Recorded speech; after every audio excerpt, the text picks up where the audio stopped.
Hi అండి, welcome to my channel. ఇవాళ చింతపండుని పేస్ట్ చేసి దీన్ని ఏ విధంగా స్టోర్ చేసుకోవాలో పాడవకుండా 3-4 నెలల పాటు నిలవ ఉండేటట్లుగా ఎట్లా స్టోర్ చేసుకోవాలో చెబుతానండి. ముందు ఈ చింతపండుని ఇట్లా విడదీసేసి పుల్లలు ఏమన్నా అట్లాంటివి ఉంటే ఏరేసి వేసుకోవాలండి. ఇదిగోండి, చింతపండు పుల్లలు ఉంటాయి కదా, ఈ ఏరి పారేసేయాలి. కొంతమంది అండి ఈ చింతపండు నిల్వ చేయడానికి దీన్ని నానబెట్టి దాన్ని రసం తీసి ఆ రసాన్ని మళ్ళీ ఉడకబెట్టి మళ్ళీ అందులో నూనె పోసి ఉప్పు వేసి పసుపు వేసి మళ్ళీ దాన్ని ఉడకబెట్టి చిక్కబడేదాకా ఉంచి అప్పుడు దాన్ని స్టోర్ చేస్తారండి. కానీ అంత తతంగం ఏమీ చేయక్కర్లేదండి. ఆ తతంగం అంతా ఏమీ అవసరం లేదు. సింపుల్గా నూనె వేయక్కర్లేదు, పసుపు వేయక్కర్లేదు, చింతపండు రసం తీసి ఉడకబెట్టక్కర్లేదు, ఏం చేయక్కర్లా. సింపుల్గా ఎట్లాగా ఈజీగా అయిపోతుంది పని. మీకు చక్కగా ఈజీగా అయిపోద్ది. 3-4 నెలలు ఈజీగా నిల్వ ఉంటుంది చక్కగా. ఈ 3 నెలల్లో మనం వాడుకుంటాం కదండి. ఈ 3-4 నెలల్లో ప్రతిరోజు వాడుతూ ఉంటే అయిపోతూ ఉంటుంది కదా పేస్టు. ఆ తతంగాలు ఏమీ లేకుండా, నూనెలు పోయకుండా, గుజ్జు తీసి ఉడకబెట్టే పని లేకుండా, పసుపులు ఉప్పులు ఏమి వేయకుండా సింపుల్గా చేసే విధానం చెప్తానండి. ఈజీగా 4 నెలలు ఉంటుంది, నిల్వ ఉంటుంది. హాయిగా చేసుకోవచ్చు. మనం పప్పు చారు, ఇంకా పచ్చళ్ళు, పులుసులు ఏది చేసుకున్నా కానీ ఈజీగా అయిపోతుంది వంటకం. పప్పుచారుకి మళ్ళీ చింతపండు నానబెట్టి దాని రసం తీసి పిండాల్సిన అవసరం లేకుండా ఈ పేస్ట్ కొద్దిగా వేసుకుంటే ఈజీగా ఉంటుంది మనకి. పప్పుచారు చేయడం చాలా తేలిక అనిపిస్తుంది. పులుసులు చేసుకోవటం అసలు చేసినట్టే అనిపించదు. ఏముంది, పేస్ట్ వేసేయటమే కదండి. రసం పులుసు బిండక్కర్లేదుగా, నానబెట్టి మళ్ళీ దాన్ని గొడవ ఉండదు కదా. అందుకని చెప్పి చక్కగా చేసుకోండి మీరు కూడా. ఈజీ మెథడ్ చూపిస్తాను ఇప్పుడు. ఈ చింతపండుని ఎలాగ పేస్ట్ చేయాలో, ఎలాగ స్టోర్ చేసుకోవాలో, అది కూడా ఇంపార్టెంట్. ఎట్లాగ స్టోర్ చేయాలి ఫ్రిడ్జ్లో అని చూపిస్తాను, చూడండి. ఈజీ వే అన్నమాట. ఇదిగోండి, ఇట్లాగా పుల్లలన్నీ ఏరేసాను కదా. ఏరేసినాక ఇంకా ఈ చింతపండుని ఇట్లాగ ఒలిచి పెట్టాను కదా సపరేట్గా, బద్దలుగా.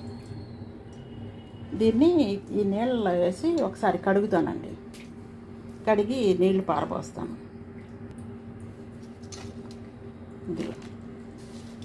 ఇట్లా ఈ నీళ్ళలో వేసేసి ఒకసారి తొలిపి పారబోస్తాను నీళ్ళు. ఇదిగోండి, ఇక్కడ నీళ్ళన్నీ పారబోసాను ఇందాటి. ఇప్పుడు మళ్ళీ ఫ్రెష్ వాటర్ బిందులో నీళ్ళు జస్ట్ అవి మునిగేటట్టుగా అట్లా పోసుకుంటానండి. అంతే, మునిగింది. చింతపండు అట్లా మునిగేలాగా పోసుకుని జస్ట్ అట్లా మునిగితే చాలు, ఎక్కువ పోయకూడదు. ఇట్లా మునిగేలాగా నీళ్ళు పోసుకోవాలి. ఇట్లా నీళ్ళు పోసినాక దీన్ని స్టవ్ మీద పెట్టుకొని స్టవ్ వెలిగించేసి ఒక 10 నిమిషాలు అట్లా నీళ్లు బాగా వేడెక్కి నీళ్లు మసులుతాయి అంటారు చూడండి, అట్లా నీళ్లు మసిలేంతవరకు ఉంచి, మళ్ళీ ఉడకక్కర్లేదండి. నీళ్లు మసిలేంతవరకు ఉంచి స్టవ్ ఆఫ్ చేసేయాలండి. ఇప్పుడు మూత తీసి చూద్దామండి. అదిగోండి, బాగా నీళ్లు మసిలిపోయినాయి. స్టవ్ ఆఫ్ చేసాను. ఇదిగోండి, ఇట్లా బాగా మసిలినాయి కదా. బాగా ఇక మెత్తగా ఉడికిపోద్ది. ఇది చింతపండు మెత్తగా ఉడికిపోద్దండి. బాగా మెత్తగా అయిపోతుంది.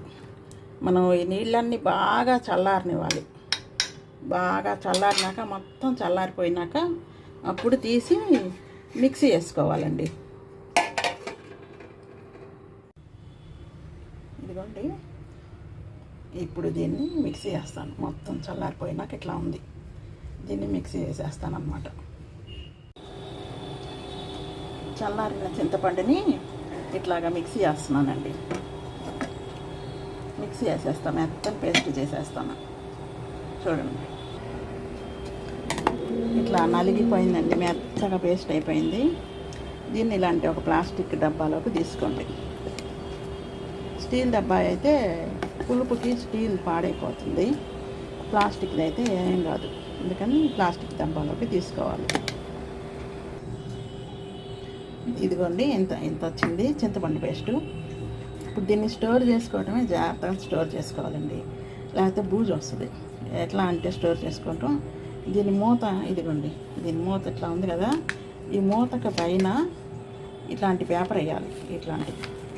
ఇట్లాంటి గట్టి పేపర్, ఇదిగోండి ఇట్లాంటి పేపర్ అయితే తడవదు తొందరగా. ఫ్రిడ్జ్లో కూలింగ్కి వాటర్ వస్తాయి కదండి, ఆ వాటర్ న్యూస్ పేపర్ వేస్తే ఆ వాటర్కి ఆ న్యూస్ పేపర్ తడిచిపోయి అందులోంచి నీళ్ళు మళ్ళీ చింతపండులో పడి చింతపండుకి బూజు వస్తుంది. అట్లా ఉండే ఇలాంటి పేపర్ అయితే తొందరగా తడవదు. ఈ పేపర్ తడిసిద్ది, కానీ నీళ్ళలో ముంచి పూర్తిగా నీళ్ళలో ముంచి ఒక 10 నిమిషాలు ఉంచితే అప్పుడు తడిసిద్ది. కానీ ఫ్రిడ్జ్లో నుంచి కారే నీళ్ళకి ఏం తడవదండి ఈ పేపర్ని. అందుకని చెప్పి ఈ పేపర్ వేసుకోవాలి. ఇట్లాగా ఈ మూత మీద ఈ పేపర్ ఇట్లా వేసేసేయాలి. వేసి పేపర్తో సహా క్లోజ్ చేసేయాలి. ఇదిగోండి ఇట్లా పేపర్తో బాటుగా క్లోజ్ చేసేసేయాలి. క్లోజ్ చేసి ఇట్లా ఉంది. ఇప్పుడు దీన్ని ఇంకా ఫ్రిడ్జ్లో పెట్టుకోవాలి. ఇంకా ఇట్లాగా చేస్తే కనుక మీరు ప్రతిసారి తీసుకునేటప్పుడు కూడా పొడి స్పూన్తో కానీ తడి చేయి పెట్టకుండా పొడిగా ఉన్న స్పూన్ పెట్టుకొని తీసుకోవాలి. పేస్ట్ని డైరెక్ట్గా చారులో వేసేసుకోవచ్చు, లేకపోతే ఈ పేస్ట్ని కొద్దిగా నీళ్ళు తీసుకొని ఆ నీళ్ళల్లో కలిపి అట్లా అయినా వేసేసుకోవచ్చు. చారులో కానీ పులుసులో కానీ పప్పులో కానీ, లేకపోతే డైరెక్ట్గా అయినా వేసేసుకోవచ్చు. ఇట్లా కనుక పెట్టుకుంటే ఇట్లాంటి పేపర్ వేసి దీని నుంచి నీళ్ళు ఏం కిందకి కారవు, నీళ్లు పీల్చదు తొందరగా. ఈ పేపరు ఒక 3 నెలలు ఈజీగా నిల్వ ఉంటుంది. 3-4 నెలలు ఎన్ని రోజులైనా నిల్వ ఉంటుంది అసలుకి. ఇట్లా పెట్టాలి, ఇట్లా సేఫ్గా చాలా రోజులు నిల్వ ఉంటుంది అన్నమాట. ఇలాంటి పేపర్ వేయాలి. న్యూస్ పేపర్ వేస్తే మళ్ళీ పాడైపోద్ది చింతపండు, నీళ్లు గారి. ఈ పేపర్ తొందరగా నీళ్లు పీల్చదు, ఎన్ని రోజులైనా చింతపండు నిల్వ ఉంటుంది, పాడవదు. అదండి ఇవాళ వీడియో. ఈ వీడియో మీకు నచ్చితే లైక్ చేయండి, షేర్ చేయండి, సబ్స్క్రైబ్ చేసుకోండి మా ఛానల్ని. ఉంటానండి.